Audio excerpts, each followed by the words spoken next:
Bom, saudações a todos, sou Marcos Arino, Babalaô em Calgundá. Esse é o canal do YouTube associado ao blog, o blog escrito www.urumilá-ifá.com.br. Isso aqui não vai ter uma introdução definida, já estou iniciando o vídeo. Esse vídeo é a continuação do vídeo anterior que eu falo de Ifá, Candomblé e Umbanda. Essa é a parte 2, é onde eu começo a entrar na parte mais interessante, a parte metafísica envolvida nisso tudo. Então, quem quiser continuar, quem não assistiu o primeiro, eu recomendo que assista primeiro o outro vídeo, tá certo? E quem já assistiu, vamos continuar agora. Se não tiver interesse nesse assunto, beleza, vamos para o próximo. Não, vamos continuar aqui nesse vídeo. Bom, vamos lá, dei uma pausa só para verificar o microfone, o nível do microfone, mas tá certo. Então, eu terminei na última vez, depois de ter falado longamente sobre a questão de religião, lembra? Religião, Ifá, Candomblé e Umbanda, uma religião aqui, outra religião aqui.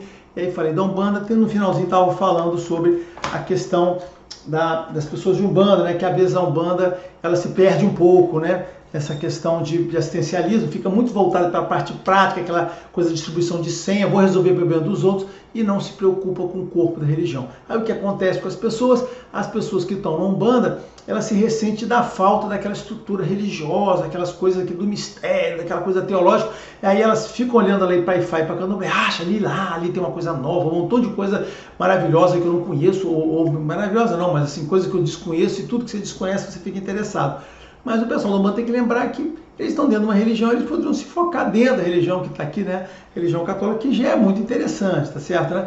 É claro que tem variações de Umbanda que não precisam estar ligadas à religião católica, mas eu não vou falar sobre isso, é verdade. A Umbanda pode não estar ligada a outra religião, mas isso vai ficar para o papo de Umbanda. No normal, como eu já falei, a Umbanda está sempre ligada àquela raiz católica. Falei no vídeo passado, raiz católica, a parte espírita que complementou, né, deu estrutura, né, para poder existir, e saiu a Umbanda aqui que tem essa coisa. Sendo que, mais uma vez, eu vou repetir, a justificativa da Umbanda, por que a Umbanda é desse jeito, qual a importância dela, eu vou ter um vídeo seguinte, esse vídeo que eu vou falar sobre isso, qual a importância da Umbanda, não deixe de assistir. Então, parei por aí. Então, vamos seguir agora no assunto da metafísica, né? Bom, o que acontece aqui, né? Vamos lá, o que acontece aqui? De diferença, vamos pro lado de cá, né? Ifá e Candomblé, tá certo? Pum.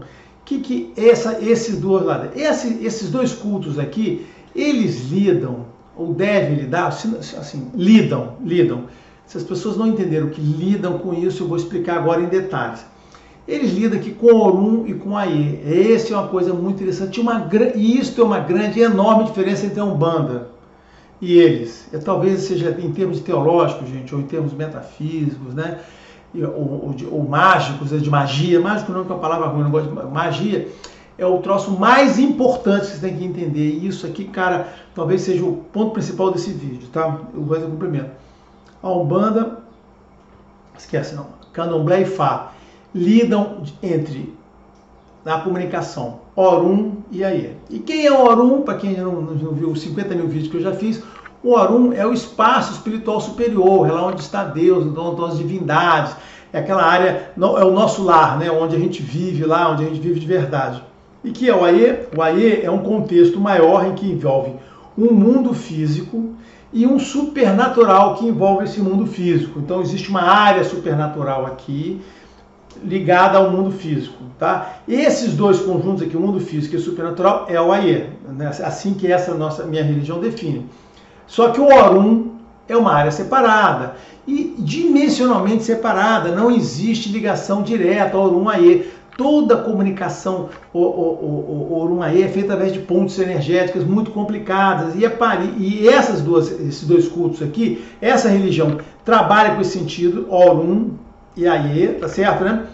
E os dois cultos são voltados para isso, para captar e nos ligar com Orum e com Aie. Então tudo que se faz no Candomblé ou tudo que se faz em Ifá está ligado com essa comunicação Aie. Então é lá no Orum que o Candomblé vai buscar soluções para os nossos problemas aqui. Quando você vai no Candomblé, o dirigente lá, Aielorixá, ou Babalorixá, onde é que eles vão buscar a solução para os seus problemas? Vão buscar com os orixás. E onde estão os orixás? Estão no Orum. Então, o Candomblé, ele trata Orum e Aie, tá certo, né? Sempre lá. Então, o Candomblé é formado de orixá e não de outras coisas, de outros tipos de espírito. É orixá. Você vai no Candomblé, você vai falar orixá, orixá, orixá. Onde está o orixá? No Orum. Ifá, a mesma coisa. Você vai Ifá, você vai recorrer a quem? Aos orixá, tá certo? Que estão ligados, a Orumilá, que está no Orum, e Exu, que transita, que é uma das poucas divindades que tem trânsito entre essas duas coisas aqui, tá certo, né? Então, é esse aqui. Então, em ambos os casos, você está buscando Orum Aie. E essa ligação, e essa religião, o que ela faz? Aí que nós estamos falando agora, depois eu falo da Umbanda. Nessa religião, existe essa questão da ligação. Então, toda a religião, toda a parte supernatural da religião, toda a construção litúrgica, ritual da religião, é feita para criar essas pontes energéticas, né? Como se fossem esses buracos de minhoca aqui, né? Que ligam lá, né?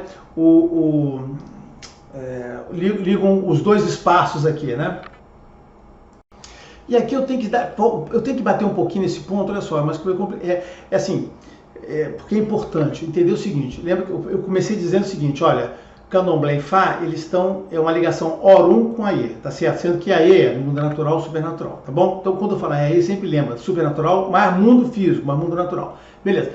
Mas tudo está ligado aqui. Então, a construção litúrgica da religião, ritualística, a magia, toda ela é voltada para construir esses laços, essa ponte aqui, né? Essa ponte como se fosse aquela ponte de Einstein-Rosen, né? O buraco de minhoca para juntar. Porque, no meu modo de entender, tudo que eu aprendi aqui é que são duas dimensões muito diferentes, não tem essa ligação direta. Os espíritos que estão no Orum não descem, ficam subindo e descendo para o Aie, não existe isso, olha só, isso não existe. Definitivamente nessa religião, tudo que eu já aprendi do supernatural dela, da magia, dos rituais, não existe esse trânsito, pum, vai aqui, vai embora. Lembrando vocês que o mito, que os orixás saíram, os orixás foram lá para Orum, né? Então, separação. Existem mitos que definem para mim, né, como o Bobo falou, claramente que existe uma separação de Orum e Aie, e essa ligação é feita de forma muito especial. Para você vir aqui para o Aie, você tem que renascer. O renascimento, só quando você renasce, que você se materializa energicamente nesse patamar. Eu estou falando com a linguagem meio científica, né, para falar do assunto religião, mas eu tenho que fazer essa conexão. Então, assim, é como se para você estar nessa dimensão aqui, você tem que nascer dentro dela, aí você está com os elementos. Você nasce e aí você passa a viver aqui. Na religião, o ensinamento é que o útero feminino é a ponte de ligação com o Orum. Isso é importante, né? Todo mundo que está no Orum, para poder aparecer, para poder influenciar o Aie, ele tem que vir e vem pelo útero feminino. Nos versos de Fá, toda vez que um orixá vem para o mundo, ele não é assim, olha só. Quando o orixá, uma divindade, ela vinha para o mundo, Orumilá vinha, ele não chegava, piscava, né, mexia o narizinho, ou piscava o olhinho, ou dava um estalo e aparecia aqui no Aie. Pum, apareceu. Não era assim. Obrigatoriamente, nos versos, diz o seguinte, que aquele personagem está lá, fazia o planejamento, nascia aqui no Aie. Então, assim, para quem não entendeu isso, se tem algum babalô que não entendeu, alguma Yelorixá que não entendeu, babalorixá que não entendeu, entenda isso, não existe essa ligação física, essa ligação espiritual entre os dois mundos, são muito diferentes. Não tem, como eu falei, não basta um gênio, né? Pim, e aparece aqui, pô, estou aqui, não existe isso. O que está, estou repetindo, não me repetir, mas o que está nos versos de Fá, todas as vezes que um Irumalé, que um espírito vem para cá, ele vem através do nascimento, ele tem que nascer no útero feminino, então o útero feminino é o caminho de Axé. E por esse motivo que a orixá que é a sacerdote, né, que é a que recebe os orixás, porque é ela que tem o útero. Então os eleguns, né, os iaô são mulheres, porque tem que ter a presença do útero. Então, apesar do homem poder receber o orixá, o orixá incorporado no homem vai estar sempre capado, né, com uma parte. Por quê? Porque não tem o útero feminino. Então o orixá pode se manifestar no homem? Pode, mas olha só, sem o útero feminino não vai ter aquela coisa do caminho energético para o axé se manifestar. Como é que é isso? Como é isso? Não sei. É assim que funciona, que está descrito, tá? Mas tem espíritos que se manifestam aqui, Iku vem aqui, tira as pessoas. Sim, existem alguns espíritos que estão aqui, mas Iku, os Adiogun e Adé estão no Aie, eles não estão no Orum. Iku está aqui, então Iku, Arum, Ofô são Adiogun. Os Adiogun pertencem ao contexto Aie, estão nesse supernatural, assim como Adé também está aqui. Tanto que no verso de Fá, eu já falei isso em outros vídeos, quando Adé vir para cá, ela não conseguiu ver sozinha, ela teve que vir dentro do estômago de Orumilá para poder aparecer no mundo, né? Então já aconteceu a história que ela vem de dentro da gente, né? Então é isso. Então Então é essa separação. Então o que, que se faz? Nesta religião, todo o contexto energético é preparação em criar essas pontes. O Iaô, a iniciação do Iaô, é a criação de uma ponte dessa, né? Através do Iaô. Na realidade, com intermediários, que o orixá vem para cá, ele vai para um estágio intermediário, que é o espírito que está aqui no Irorã, né, que são aqueles espíritos do Egbe que eu falei, do Egbe Orum, e aí do Egbe Orum ele vem para cá, tá certo? Então, assim, aqueles espíritos perdidos aqui são importantes, que eles fazem a ponte do orixá para chegar aqui. Então, existe um espaço intermediário para poder chegar, para ele conseguir. Tá? Ele vai falar assim, mas o orixá se manifesta na pessoa. Sim, o orixá se manifesta na pessoa, mas existe um processo, primeiro, de preparação da carta, preparação daquela pessoa para receber aquilo, e não só aí aquela pessoa está ligada àquele orixá, ele nasceu com aquela ligação, e a participação daqueles espíritos que estão no Egbe, no Irorã. Sem isso não seria possível, ou seja, é feita uma ponte aqui de comunicação, tá? Aí vamos dizer assim, isso é nessa religião, mas nas outras não são, não. Olha só, isso que eu estou falando aqui, essa separação dos dois mundos, é assim nas outras religiões. Eu tenho lá, como eu falei, eu me interesso por outras religiões, por teologia, fico vendo lá, né, tentando, na medida possível, ver a teologia católica. E tudo que eu vi da Bíblia, né, as coisas que eu vi da Bíblia, é o seguinte: Deus também na Bíblia, no cânon da Bíblia antiga lá, também não se manifestava direto, ele mandava um raiozinho, mandava não sei o que, ele nunca aparecia aqui. Toda vez ele falava e tinha lá, se tinha que alguma coisa acontecer aqui na Terra, se tinha que acontecer alguma coisa com alguém, não via uma energia direta de Deus para acontecer aquilo. Ele fazia uma pessoa fazer aquilo lá. Então a gente tem que prestar essa atenção. Quando a gente lê essas coisas, esse cânon, né, essas coisas, leituras antigas, a gente tem que começar a ver com similaridade.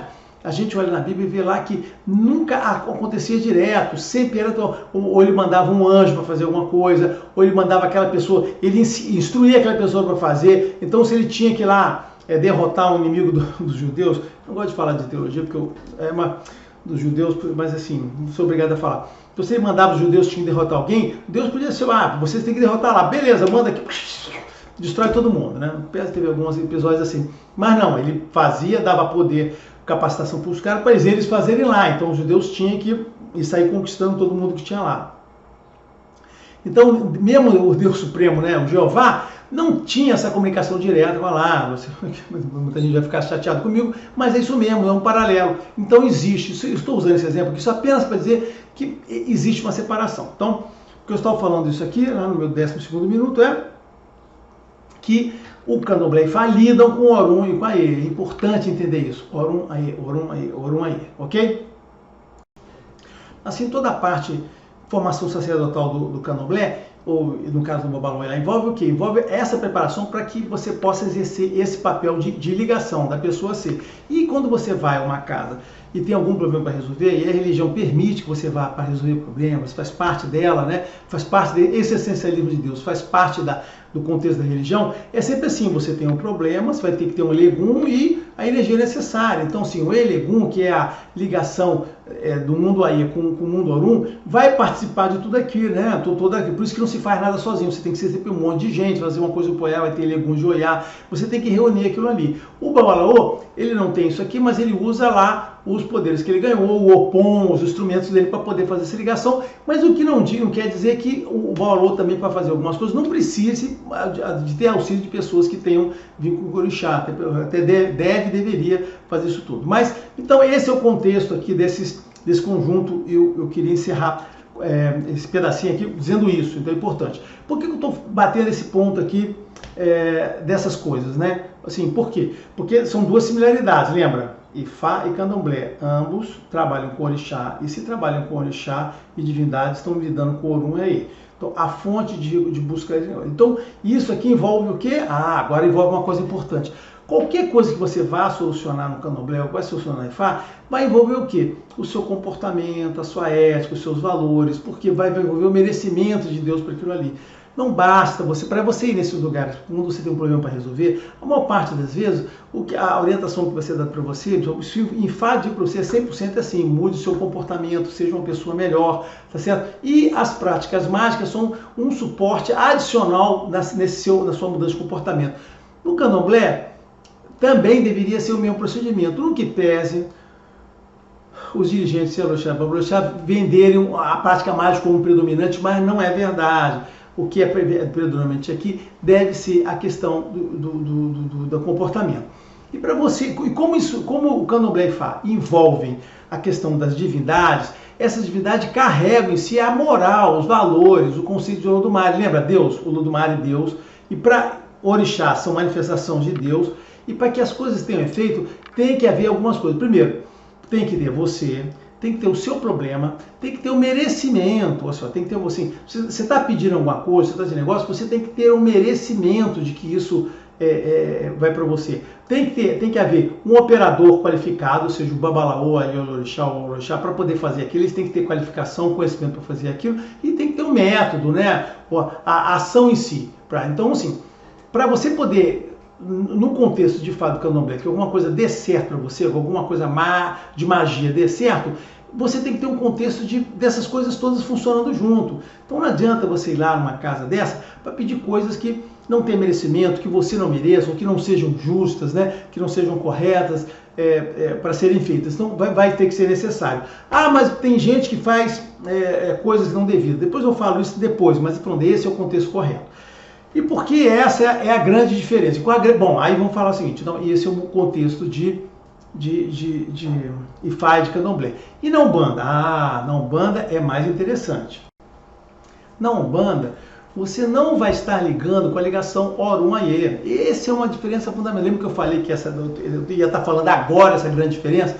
É isso mesmo, essa coisa principal. A Umbanda, ela não lida com Orum e Ayê. A Umbanda lida apenas com Ayê. A Umbanda está nesse meio aqui. Ou seja, ela lida com o mundo natural e com o supernatural que envolve a gente. Então, os espíritos, né, esses guias que trabalham na Umbanda, são espíritos que atuam dentro desta faixa aqui, desse supernatural que nos afeta diretamente. Esse supernatural é aquele supernatural que nos envolve, são aqueles espíritos que estão diretamente com um nível energético muito próximo dos nossos e que podem fazer modificações na nossa vida. Então, e essa é uma grande diferença. Então, sim, essa é a grande diferença entre a Umbanda, Candomblé e Ifá. Agora, vamos dizer, se as pessoas vão fixar em Umbanda e Candomblé, se as pessoas não sabem a diferença entre Umbanda e Candomblé, essa é a primeira. A Umbanda está aqui, está no contexto nosso. E como eu já falei antes, esse contexto do supernatural aqui, o que eu chamo de Ironã, né? A gente chama nessa religião de Ironã, é onde estão os espíritos, onde a magia circula, aqui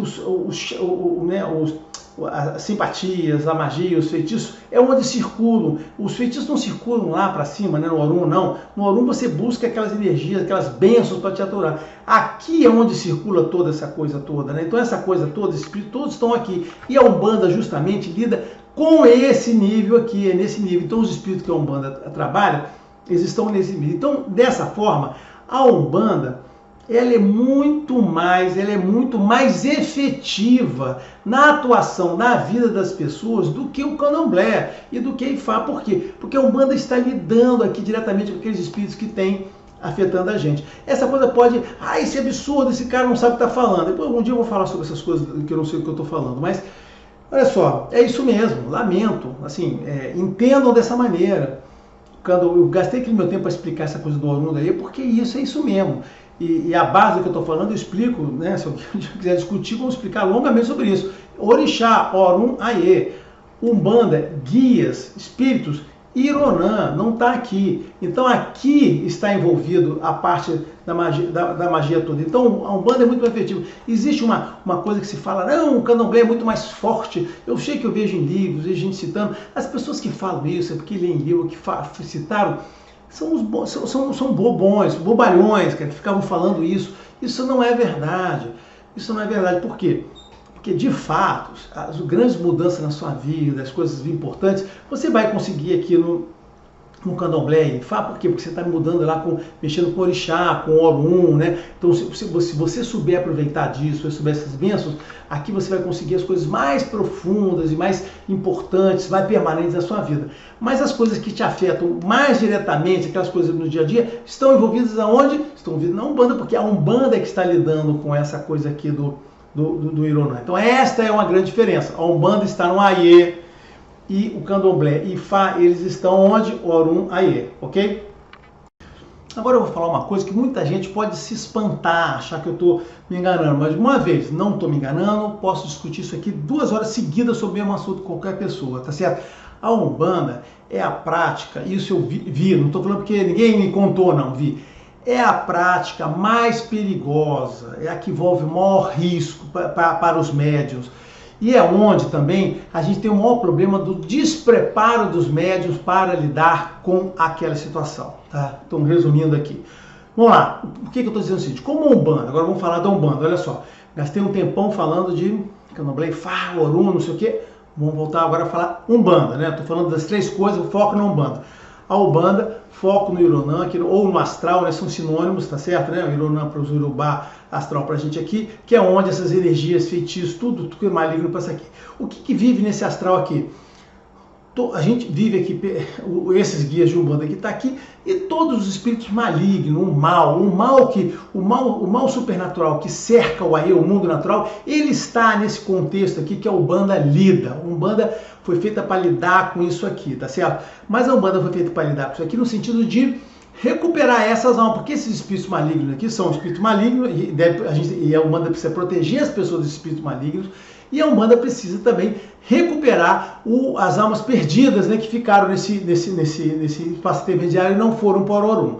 Mas isso aqui não é conversa para agora. Eu vou resumir só isso, nessas palavras, mas um dia eu vou falar o próximo vídeo eu vou falar em mais detalhes sobre esse modelo aqui, né? Mas é nesse espaço aqui onde vivem esses demônios muito fortes. Olha só, eu tenho larga convivência com Umbanda. Eu já vi coisas terríveis, cara, espíritos muito fortes, demônios muito fisicamente fortes. Assim, eu já vi coisas incríveis e digo mais, coisas muito difíceis de lidar. É necessário para a pessoa lidar bem com esse contexto de Umbanda. A pessoa de Umbanda tinha que se preparar muito, mas muito mesmo, porque aqui ela lida com o que tem de mais perigoso. Se engana, o pessoal, os católicos, fica achando que tem diabo, esqueçam o diabo. O que existe são esses demônios, esses espíritos do mal que existem aqui no supernatural, e que no supernatural que envolve aqui o mundo natural, né, não aí, e que esses espíritos são muito ruins. Então você tem espíritos de nível, parece aquele negócio, tem níveis mais fracos, e tem também aqueles espíritos muito fortes. Eu já vi espíritos muito difíceis de se lidar, que deram muito trabalho, e o que eu vejo nas pessoas é o total despreparo, a total falta de capacidade, de preparação da casa da pessoa, do dirigente para lidar com aquilo, porque as pessoas não se preparam. E toda vez que acontecia ter um espírito grande negócio, era um problema danado, porque se a pessoa não tinha preparo, isso é sempre uma novidade. Ninguém que faz que está numa casa de Umbanda fazendo uma gira, a pessoa não pode dizer tudo que vai acontecer até o fim, que ela sabe que vai acontecer. Aquilo ali não é uma rotina, é uma coisa inesperada a cada momento e extremamente perigoso. Eu sempre dou aquele exemplo, né, daquele filme do Constantine, né? Eu gosto de dar exemplo daquele. Sabe aquela coisa daquele espírito ruim que lá o Constantine? É aquilo ali, é aquilo que a Umbanda lida com espíritos daquela magnitude. E eu digo mais, eu trouxe até aqui um exemplo. Cara, eu recomendaria, as pessoas de Umbanda, cara, elas tinham que, cara, olha só, se estudar muito, cara, estudar muito aqui, magia, alquimia, tá certo? Aqui, ó, tem aqui, ó, a Tábua da Esmeralda, aqui o do Abramelin, tá certo? Aqui, alquimia, Umbanda, o pessoal de... Cara, o pessoal, a Alessia do Salomão, tem aqui também eu tenho aqui alguns exemplos, né, do Paracelsus, do ensinamento hermético. Cara, isso aqui são alguns exemplos, eu tenho dezenas desses livros aqui. Cara, as pessoas de Umbanda, elas tinham que se dedicar e se aprofundar nesse tipo de literatura aqui. Eles tinham que conhecer esses segredos aqui, por exemplo, desse livro aqui, que tem um livro grosso, né, do Agripa. Cara, aqui tem fórmulas mágicas, segredos, encantamento, amuletos, feitiços. Tem coisas profundas que foram feitas, né? Toda a parte que liga com astros, planetas, invocação de demônios, invocação de espíritos, tá vendo? Tem forma de invocar os espíritos astrais. Então tá aqui, ó. Esse livro ensina tudo. As pessoas de Umbanda, elas tinham que estar preparadas com esse tipo de coisa. Por quê? Para naquela situação elas poderem usar esse tipo de conhecimento, usar esse tipo de poder para isso. Não podem ficar só dependendo daqueles guias que aparecem lá, às vezes alguns despreparados, às vezes meio despreparados. Eu digo para vocês o seguinte, as pessoas de Umbanda, elas ficam com aquela coisa olhando pro Candomblé, acham, lá que é bacana. Cara, eu vou dizer para você o seguinte, cara, é muito mais interessante. Se você está afim de viver assim, né? Se você está afim daquele modelo lá do... Se você está afim daquele modelo se você vê aquele filme do Constantine, acha legal, daquele cara que desafia, que vai sentar a pessoa, que enfrenta os demônios. Se você olha aquilo, você acha legal, você já viu outros filmes também de exorcismo, né? E você acha legal, pô, cara, poder enfrentar aquele tipo de demônio. Cara, olha só, o lugar para você fazer aquilo é na Umbanda. Não é certo? E, assim, não estou falando de Quimbanda, não. Quimbanda é o malefício contra as pessoas. Isso é uma bobagem. Quando eu falar de Umbanda, eu vou falar de Quimbanda, isso é uma bobagem. Esqueçam. Esse negócio de Quimbanda é uma bobagem. Tá certo? Não é uma bobagem. Estou falando que sim, a Umbanda é onde concentra, onde você tem a parte boa, né, da hierarquia, de contato com Deus, de tudo mais, de contato com Deus, né, dos valores, da ética, da moral, e você tem toda essa parte mágica envolvida. Só que é o seguinte, e na Umbanda existe o desafio do médium, não só ser um elemento, às vezes o médium pode ficar achando que ele se restringe a ser um cavalo para aquele guia trabalhar nele. Ele está errado. O dirigente também que está pensando assim, que o valor do dirigente é só quando ele deixa um daqueles espíritos se incorporar nele, está errado, porque aqueles espíritos que incorporam nele não sabem tudo, não sabem fazer tudo, e mais ainda, não garantem tudo que vai acontecer naquela casa. Se ele não tiver capacidade, se não tiver pessoas em volta para proteger, para fazer, tudo vai dar errado. Se ele se meter, se ele se envolver com problemas graves mesmo, problemas sérios das pessoas, ele não tiver um suporte de pessoas em volta dele para suportar aquilo ali, vai se dar mal. Então as pessoas de Umbanda, as pessoas que gostariam de entrar nesse mundo supernatural, com essa questão da capacitação, dessa magia, desse poder forte, elas tinham que se concentrar na Umbanda, porque a Umbanda concentra esse tipo de coisa. Não é no Candomblé, tá certo? Não é no Candomblé. Mas aí o que atrapalha a questão da Umbanda? É que nesse lado aqui, as pessoas se acostumam muito, né? Estou falando da Umbanda aqui, eu já falei de Ifá e falei de Candomblé. A pessoa do Umbanda se acostuma muito com aquela coisa do guia estar lá falando tudo. Isso está errado. Existe um despreparo teológico dessa pessoa. Essa pessoa não se preocupa com conhecimento teológico do que ela deve falar. Ela não define, né, na casa dela uma linha. Eu falei logo no outro vídeo. Ela não define na casa dela a linha teológica que ela vai trabalhar. Ela tem que definir qual é a teologia que ela vai seguir, quem ela vai representar, qual o conhecimento, qual religião que ela vai representar para as pessoas. Qual é os valores, a ética de Deus, né? Qual a formatação dos valores da ética de Deus que ela vai usar para passar para as pessoas. Ela não pode ser uma pessoa que fica falando tudo de tudo quanto é religião, o cara da Umbanda. Ele não pode falar um pouquinho do Yorubá, pode falar um pouquinho do budista, um pouquinho do messiânico. Ele não pode ser isso, ele tem que chegar e ter lá. Então o que acontece? As pessoas ficam muito ocupadas só com aquele essencialismo de ficar distribuindo senhazinha para dar consulta, fazer trabalho, botar para dentro, bora trabalho na rua, e ficam só preocupadas com esse assistencialismo barato e não se preocupam com a parte religiosa do que elas têm que passar para as pessoas que procuram lá, porque as pessoas lá devem procurar, acima de tudo, uma religião. E essa religião atenta aos problemas das pessoas para ajudar elas. E claro, sendo ela uma religião voltada para resolver os problemas que estão aqui no astral, no supernatural, no Irunã, esse cara tem que ter uma preparação absurdamente grande para poder lidar com os problemas que acontecem aqui com esses espíritos, com essas forças, com essas negatividades, com esses demônios que estão aqui.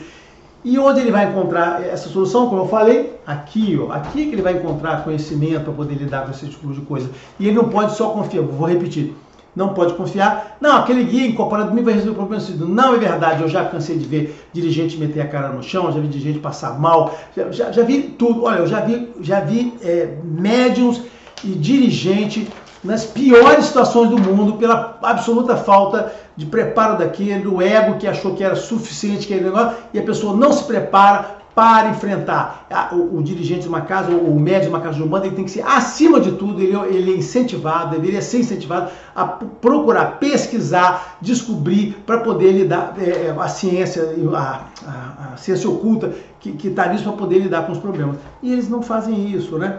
Então, o que acontece é isso, aí eles ficam ali naqueles probleminhas, naquele essencialismo, aí ficam olhando lá, aquele pessoal do Candomblé é tão interessante, aquele negócio de orixá, aquelas roupas, aí ele fica olhando só para a parte de aparência, e quando ele podia estar lá com uma parte muito mais profunda ainda do que está fazendo. Mas o que a pessoa da Umbanda não pode esquecer, que além dessa, eu estou falando, dando ênfase essa parte de magia aqui, mas ele não pode esquecer que a Umbanda, acima de tudo, é uma abordagem religiosa que tem Deus envolvido, que tem os valores de Deus, e essa foi a grande diferença da Umbanda em relação a tudo que tem em volta dela. Tá certo? Essa é uma grande diferença. Mas alguns podem estar pensando, se você está enganado, o candomblé também tem essas coisas, lida com isso. Não, olha só, não é verdade. Acontece o seguinte, as pessoas que foram para o candomblé, que estão no candomblé, elas precisam dar resultado, né? As pessoas vão lá fazer consulta. Muita delas, lembra que nós estamos falando aqui de Rio de Janeiro, muita gente veio do mundo. Então, a pessoa precisa dar resultado rápido. O que ele faz? Então, um monte de gente do candomblé, que abriu o caso do candomblé, acaba arrastando para a casa dela toda aquela parte de Umbanda para poder lidar com o quê? Com o Ironã. Eu já falei isso em outros vídeos e estou reforçando aqui. Então, assim, Umbanda é isso aqui. Aie e o Super é Aie, a Umbanda e Aie. O candomblé deve ser o Orum Aie, tá certo? Cuidando de orixá. Então tudo que você faz no candomblé tem que ser voltado para orixá. Tudo que você faz de fada deve ser voltado para orixá. Esses dois estão nesse mundo aqui. Ok? E a Umbanda? Não, a Umbanda está aqui. Agora, só que essa pessoa aqui é o seguinte, né? Agora eu vou dizer porque como as pessoas de Umbanda se enganam quando desvalorizam a Umbanda. Essas pessoas aqui, elas precisam dar resultado rápido, precisam dar retorno rápido. Aí é onde as pessoas vão lá para dar, porque isso aqui são coisas de longo prazo, né? Repito aqui, coisas de longo prazo, que envolve comportamento, envolve boas ações, envolve merecimento, né? Como é que uma pessoa vai lá fazer consulta para ele e diz, não, tá, o seu problema vai levar 6 meses resolvido, você tem que mudar primeiro, você tem que ser outra pessoa. Como é que ele vai sobreviver dessa maneira? Aí o que essas pessoas fazem aqui?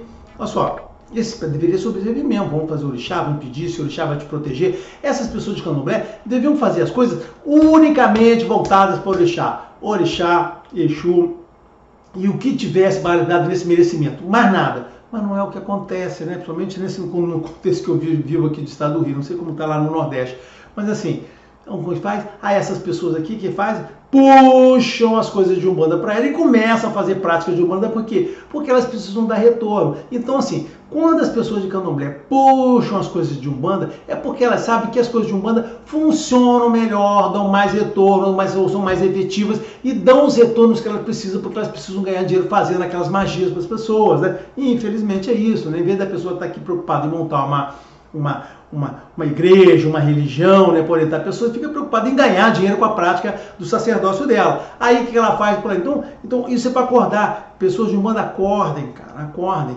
Olha só, vocês estão aqui autônomos, as pessoas de lá estão buscando para lá, mas por quê? Eles ficam dizendo, não, eu fui para o candomblé porque uma coisa maior, o orixá me chamou. Ah, tá, entendi, o orixá te chamou, né, para o candomblé. Aquelas coisas que o cara fala da boquinha para fora.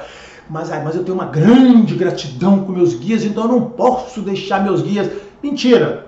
Pode deixar sim. Na verdade, ele tanto deixou que ele se virou para o candomblé, deveria estar cuidando de Orum Aie aqui, né? Mas o que ele faz? Ele precisa ganhar a grana dele. Aí o que ele faz? Ele traz toda aquela prática de Umbanda lá e bota na casa, para quê? Para ele poder lidar com o contexto Aie. Porque é o seguinte, no candomblé e Ifá, você tem como lidar com o contexto Aie? Sim. Em Ifá, a gente sabe muito bem. Eu não sei como é que o candomblé faz, mas em Ifá, a gente aprende através de Ifá, como é que você lida com o contexto Aie sem você se mover no mundo de Umbanda, tá certo? E isso a gente aprende em Ifá, tá certo? É por isso que tem muito. Aí vou voltar a falar aqui, vou voltar meu foco aqui. Agora, né, tá falando de Umbanda, agora, vamos virar um pouquinho para cá. É por isso que tem muito babalaô que perde o tempo dele, perde a iniciação, perde o negócio dele, fazendo feiticinhos, amarrações. Por quê? Porque ele sabe, o babalaô sabe como é que, através do que ele aprendeu, das iniciações dele, como é que ele faz para lidar com essas energias do Ironã aqui, né? Sem se envolver com aqueles Exu, Pombogira, essas coisas que estão para cá, pelo velho. Ele sabe fazer, porque o babalaô sabe que tem esse recurso. O babalaô tem recurso para fazer essas coisas funcionarem, tá? Ele tem conhecimento e tem recurso aqui. Coisa que o cara do candomblé não tem, porque ele não aprendeu através de fazer isso aqui. Aí o cara do candomblé fica lá, ele tem no máximo ali Exu, tá certo? Para ajudar eles, o orixá ali envolvido, e aí como é que ele vai fazer? Vamos lá, Pombogira, Exu, né? Exu de Umbanda, Exu Egum para cá, para poder fazer as coisas dele funcionar, tudo bem? Aí o cara que bota lá, ele gosta de tocar aquele candomblé semanal dele, ou bissemanal, ou mensal dele, veste todo mundo aquela coisa maravilhosa, aquela coisa espetacular, mas lá no dia a dia tá lá trabalhando com a Umbanda dele, Umbandinha, os guias dele, fazendo consulta toda semana, várias vezes por semana, fazendo não sei o quê, jogando búzios lá através de mediunidade, sem jogar Produ, né? O cara não joga Produ, os caras de candomblé, 99,5% dos caras de candomblé jogam búzio por mediunidade, por clarividência e por orividência. Eles não jogam lá com Odu, não olham caída. Isso é uma realidade, cara. Quando a gente falar de jogo de búzio, eu vou falar sobre isso, eu repito, e vou repetir essa mesma frase várias vezes. Os caras jogam por isso, eles ficam lá. Tem muita gente que está em candomblé que aprendeu o jogo de búzio na Umbanda desse jeito, né? Que o jogo de búzio é por evidência. Eu vou falar com uma pessoa de Umbanda, ele vai certamente confirmar o que eu estou falando. As pessoas jogam por vidência, por orividência, clarividência. Aí ele pegou, foi pro candomblé? Não, já tem jogo de búzio aqui no candomblé. Não aprendeu nada novo. O que está fazendo? Ele fazia o mesmo jogo de vidência que ele tinha para lá. Então, aí ele está usando o Odu coisa nenhuma, o cara está usando vidência. Você acha que ele analisa a caída aqui lá? Pode ser que analise algum aspecto de uma caída, mas ele não analisa o Odu, não sabe nada. Então fica lá. Então essas pessoas ficam trazendo. Então o candomblé realmente fica imprensado nesse contexto aqui, né? E por isso que o candomblé fica importando essas coisas de Umbanda, né? Porque como eu repito, o cara de Fá tem recurso para trabalhar com o Ironã, tem recurso para trabalhar com o astral. Ele aprende dentro de Fá, ele aprende isso. O cara do candomblé não deveria. Aí ele tem que chegar a importar o que tem lá de fora.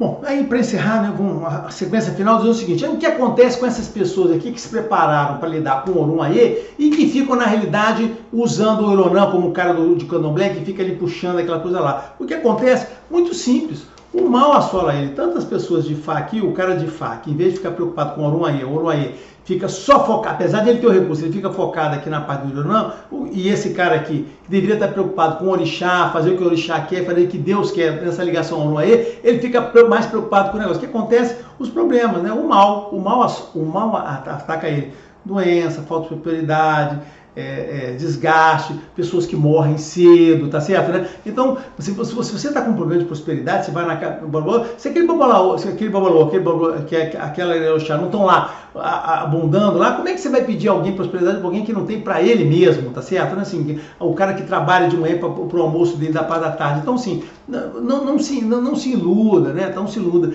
Existe essa coisa aí da magia, que o pessoal falava, que banda, não sei o que, é muito forte. Forte nada, se fosse forte, tinha acabado com a escravidão, que não acabou, tá? Então, eu tô falando o seguinte: essas pessoas que se preparam por Orum Aie aqui, né? O que acontece com elas? Elas acabam se desgastando, ou seja, são pessoas que iniciaram, se prepararam.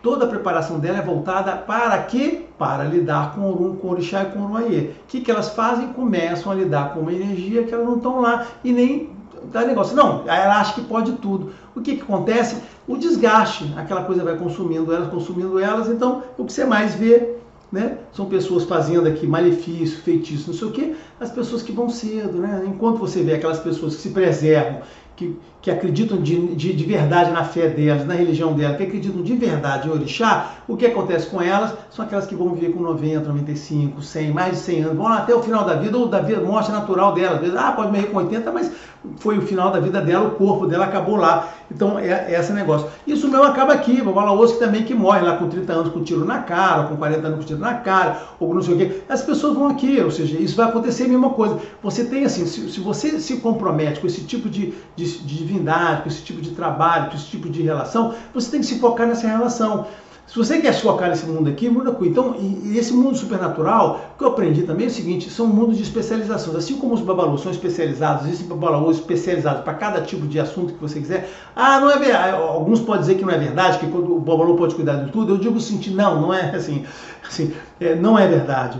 Os babalôs não cuidam de tudo. Podem até cuidar de tudo, mas assim, os babalôs também têm especialidades, existe um para cada tipo de coisa. Então, assim, se você tem que se focar no que você foi preparado e não se procurar outras coisas. E focar nisso como religião. Agora, se você quer, na realidade, ficar rico e ganhar dinheiro, é isso aí, você vai ficar rico e ganhar dinheiro, mas também não vai viver muito tempo para poder usufruir com isso, né? Então, o problema que tem lá. Bom, voltando agora indo para o Umbanda. O que acontece com o Umbanda aqui, né? O pessoal do Umbanda, é que eles não entendem o contexto de verdade dele, aí vem aquelas frustrações, os médicos que não entendem o caminho. Por que eu estou na Umbanda? O que eu estou fazendo? Qual é o meu destino? O que eu deveria estar fazendo? Como não tem as pessoas para dizer para ele o que ele deveria estar se preocupando, a pessoa se perde, ela acha que é apenas um cavalo de um guia que vai ficar incorporando ele, quando na verdade não era. Aquela pessoa tinha que estar aprendendo, estudando, melhorando, desenvolvendo aquelas capacidades também para poder trabalhar, também com aquele guia através dela, mas também ela ter a capacidade própria e até de ser uma pessoa autônoma. O dirigente de uma casa não só é uma pessoa que incorpora, como fica olhando, como também teria que estar preparando e ensinando as pessoas lá. Então o que acontece muito aqui é o seguinte, esse assistencialismo que gera aqui, e essa falta de foco teológico faz com que essas pessoas se frustrem e aí abandonem. A Umbanda está cheio de gente que sai para ir para Ifá, que não deveria, né? Porque se você é de Umbanda, você jamais vai poder ser de Ifá, tá certo, né? Ou vai para Candomblé, aí chega lá no Candomblé e não vai se adaptar, porque assim, a autonomia que ele tinha lá, eu já falei isso uma vez, a migração de Umbanda para Candomblé é de muito difícil a impossível, assim, de muito difícil a impossível. Se a pessoa está acostumada com aquilo ali, não vai se acostumar com aquele outro movimento, né? Então as pessoas têm que entender o seguinte, o que elas querem para a vida dela. E dentro desse contexto, entender de verdade o contexto dela, qual é o contexto de cada um delas, e se aprofundar aqui. A pessoa no Candomblé tem que se aprofundar. Ele não precisa ser se transformar em Orixá ou uma Boloxá, ele pode ser um Ebome, e como Ebome ele pode se aprofundar na religião, nas liturgias, na teologia, e ser uma pessoa de suporte para aquela casa, mesmo uma casa, ele não precisa sair para abrir uma casa própria, ele pode, dentro daquela porta, ser uma pessoa de suporte, que conhece a parte toda de liturgias envolvidas, do que fazer, o que não fazer, de o que falar, pode se aprofundar também na pastoral que se quiser. Então, existem várias atividades numa casa que a pessoa pode se aprofundar, como Ebome, poder desenvolver, como Ogã. Então existe todo um cenário aqui de ter uma casa forte, uma casa poderosa. A mesma coisa pro lado de cá. E o que acontece, isso são as frustrações das pessoas, tá certo, né? Bom, finalmente, resumindo esse vídeo, eu diria assim, né? Temos aqui Ifá, Candomblé, Umbanda. Ifá e Candomblé, religião Urubá, Orum Ayê, deviam ter ouvido. Umbanda, ela pode, geralmente está ligada ao católico, mas poderá, eu vou falar no outro vídeo, poderá estar ligado a outras correntes religiosas. Quando eu falar sobre Umbanda, eu falo sobre isso, mas vamos considerar que esse aqui, católico com espírita, e que são diferentes. Candomblé, Ifá e Candomblé, Orum Ayê, Umbanda e Ironã envolvido aqui, tá? Ou seja, aqui exclusivamente oráculo, aqui a comunidade, as pessoas, a prática da religião, aqui tudo aquilo que aqueles dois, tudo aquilo que tem nesses dois juntos, tem aqui dentro, tá só? Tudo aqui. Claro que o Candomblé tem oráculo e tem tudo sozinho, não precisa de Ifá. Ifá não tem a parte que o Candomblé tem tudo tá certo, né? A Umbanda tem tudo que aqueles dois têm, tá? O Ifá tem só o oráculo, e é isso mesmo, Ifá só vai ter o oráculo, Ifá só vai ter o oráculo. O que Ifá tem de parecido com Umbanda é a capacidade de lidar com o Ironã, tá? Coisa que o Candomblé não deveria ter. Aí o que acontece são os desvios, como eu falei, não dá pra gente falar em desvios, começar a falar de desvios, porque o cara vai... Olha só, o caminho errado são 50 mil, o caminho certo é um caminho, o caminho certo é esse aqui, tá? Que eu digo isso, né? Por que é fácil? Porque a gente fala do certo é esse aqui, esse é o caminho certo, é um caminho. O errado são 50 mil, como é que a gente vai falar sobre as 50 mil variações de erros que as pessoas podem tomar, tá certo? Então aqui eu queria isso dizer para as pessoas. Então, finalizando, né? Se você quer fazer uma prática, você procura uma religião, se você procurar a religião Umbanda, você vai ser bem assistido, vai ver seus problemas, o Candomblé vai ser bem assistido. Se você precisa de orientações pessoais para os seus problemas, você vai procurar Ifá. Essas três são divisões, eu fiquei aqui esses 80 minutos falando sobre isso, espero que já tenha entendido, é só para separar essas duas coisas, tá certo? Bom, então, no próximo vídeo eu vou falar só sobre Umbanda, tá certo? Vou falar só sobre Umbanda. Um abraço a todos.